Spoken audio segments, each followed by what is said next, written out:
जय हिंद दोस्तों, क्या हाल चाल है आप लोगों के। मेरा नाम अमन कुमार है और मैं एसएससी सीजीएल 2025 के थ्रू ऑफिस सुपरिटेंडेंट की पोस्ट पर सेलेक्ट हुआ हूँ। बहुत लोगों के दिमाग में एक क्वेरी हमेशा बनी रहती है, उसी की खुशखबरी लेकर के मैं आया हूँ कि मैथ्स के सेक्शन में कैसे मैथ्स में स्कोर किया जाए 50 आउट ऑफ 50, 90 आउट ऑफ 90। तो इसी क्रम में मैं आपको एक सलाह देना चाहूँगा, बड़े भाई या छोटे भाई की तरह, कि कैसे आप 50 आउट ऑफ 50 कर सकते हैं। मैथ्स आज का जो सिनेरियो एसएससी में का है, वो उसमें मैथ्स का रोल जो 2022 से पहले था वो अब नहीं रहा। पहले क्या था कि पहले मैथ्स 50% और इंग्लिश भी 50% पूछी जाती थी, बट अब उतना नहीं है और ना हम उतना अब टाइम दे सकते हैं। तो आज के टाइम में हमको ये देखना है कि हम कम से कम समय में पूरा कवरेज कर लेना, और जब तक आप 2-3 बार रिवाइज नहीं करेंगे तो स्कोर करना बहुत मुश्किल हो जाएगा, क्योंकि आपके फार्मूलाज या वगैरह एडवांस में सबसे ज़्यादा फार्मूलाज हो गए, और क्या कहते हैं अर्थमेटिक में आपके अप्रॉक्सीमेशन आना चाहिए, और डिजिटल सम, ये सब चीज़ें आपको आनी चाहिए, तभी आप गाना में जल्दी से स्कोर कर सकते हैं। तो उसी क्रम में मैं आपको बताना चाहूँगी कि मैथ के सेक्शन को, अगर आप मैथ एक तो स्कोरिंग सब्जेक्ट है, अगर आपने यहाँ से नंबर कम किए तो दूसरा स्टूडेंट आपसे आगे निकल जाएगा। ये बात आप एकदम 100% श्योर करिए। लोग बाग 100 आउट ऑफ 100% करते हैं, इसमें कोई शक नहीं। तो इसी क्रम में मैंने भी 50 आउट ऑफ 50 किया। मैं वही अपनी जानकारी साझा करने आया हूँ। एक तो आप पहले ये प्री प्लानिंग कर लीजिए कि आपका फाउंडेशन एक बढ़िया होना चाहिए।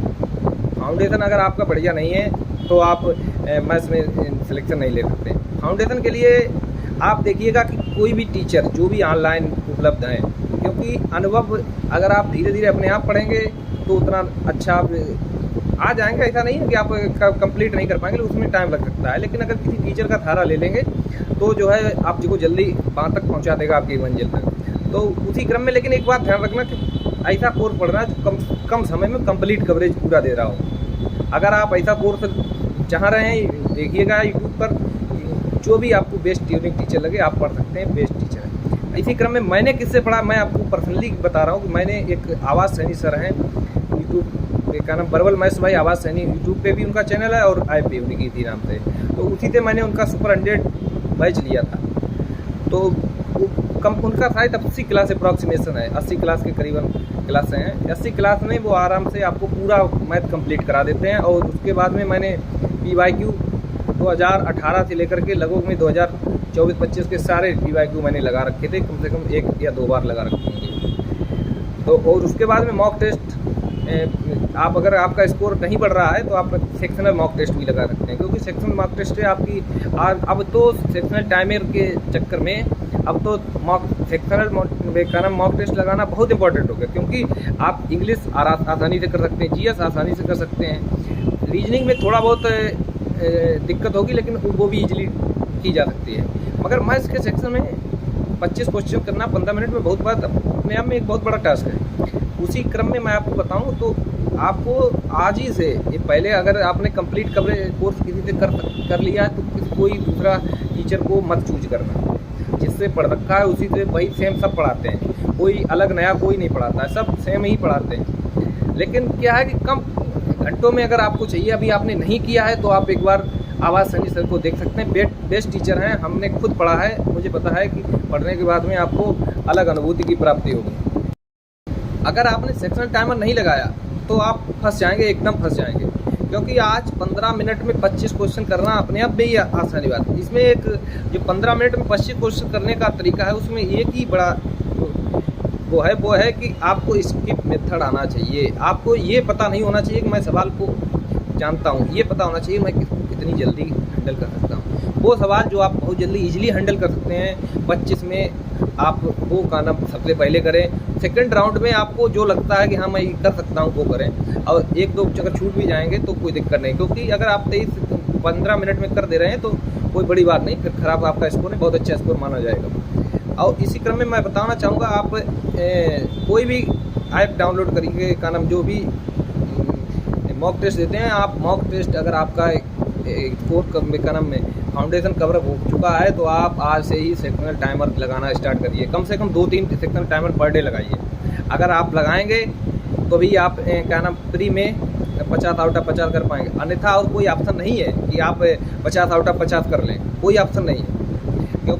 क्योंकि जो एसएससी ने, मुझे पता है कि बेसिकली वो पहले वाला मैथ अब नहीं पूछा जाएगा, क्योंकि जब कोई चीज़ नई इंट्रोड्यूस होती है तो मैथ अच्छा नहीं, उतना लेवल का नहीं पूछा जाएगा जो पहले पूछा जाता। लेकिन आप तैयार तो उसी लेवल का रहेंगे, क्या पता अगर पूछ लिया तो क्या करेंगे। तो उस तरीके से अपनी तैयारी करिए और कम से कम एक टारगेट बना लीजिए, कम से कम 100 क्वेश्चन पर डे, अप्रॉक्सीमेशन 50 से 100 क्वेश्चन पर डे लगाइए मैथ में। अगर आप सेक्शनल टाइमर देने के बाद में अगर आप इतना कर सकते हैं तो आप इजीली 50 आउट ऑफ 50 और 90 आउट ऑफ 90 लग कर सकते हैं। ना मेंस का कोई अलग मैथ होता है ना प्री का, सब मैथ एक ही होता है, इस बात को दिमाग से निकाल लीजिए। और एक जो सबसे बड़ा ब्लंडर खासकर मैंने भी किया था, ज़्यादा सोर्स इकट्ठा मत कर लेना, एक चुनिए, उसी पर टेस्ट करिए और उसी पर बार बार रिवाइज करिए।